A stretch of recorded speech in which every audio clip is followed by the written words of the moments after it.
राज्याचे उपमुख्यमंत्री एकनाथ शिंदे व केंद्रीय मंत्री प्रतापराव जाधव यांच्या हस्ते स्वामी विवेकानंद पुरस्कार वितरण। पाकिस्तानला चोख प्रत्युत्तर देण्याचे काम भारतीय सैनिक करत आहेत। गोली का जवाब तोप के गोले से देंगे, हा नव भारत आहे।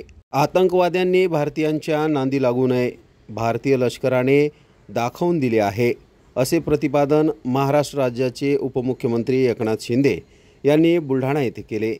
बुलढाणा जिल्ह्यातील इसरूळ येथे संत चोखा मेळा पुण्यतिथी सोहळा 10 मे ते 18 मे पर्यंत आयोजित करण्यात आला आहे। संत चोखोबांच्या जन्मभूमीत अयोध्या येथील श्रीराम जन्मभूमी मंदिराचे कोषाध्यक्ष गोविंदगिरी महाराज यांच्या वाणीतून शिवचरित्र छत्रपती शिवाजी महाराज यांचा धगधगता इतिहास कथन केल्या जात आहे।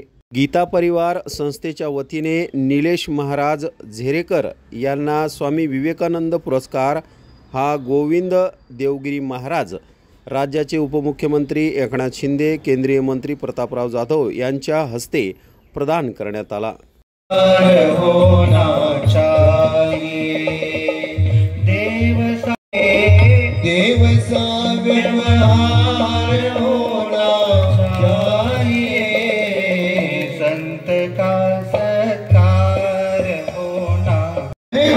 जोरदार टाळ्या वाजवा सर्वांनी।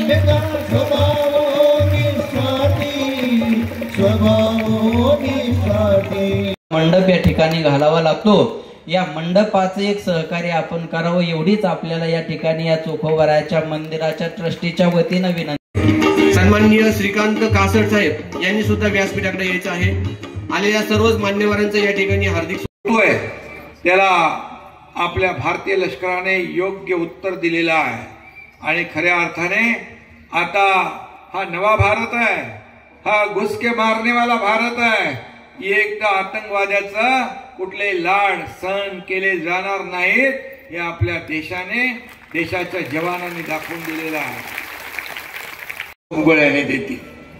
त्यामुळे देशाच्या लष्कराच्या मागे खंबीरपणे उभं राहणारं आपलं हे देशाचं नेतृत्व आदरणीय प्रधानमंत्री नरेंद्र मोदीजी यांनी पहलगाम मध्ये आपल्या बहिणींचं जे कुंकू पुसण्याचं पाप ज्या दहशतवाद्यांनी केलं ते ऑपरेशन सिंदूरच्या माध्यमातून या पाकिस्तानला धडा शिकवण्याचं काम त्यांनी केलं।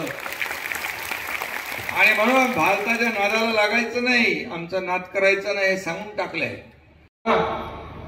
स्वामीजी धार्मिक आणि आध्यात्मिक, खऱ्या अर्थाने धार्मिक आणि आध्यात्मिक अधिष्ठान जे आहे राजकीय अधिष्ठानापेक्षा वर आहे, उंच आहे हे मानणाऱ्यापैकी मी आहे।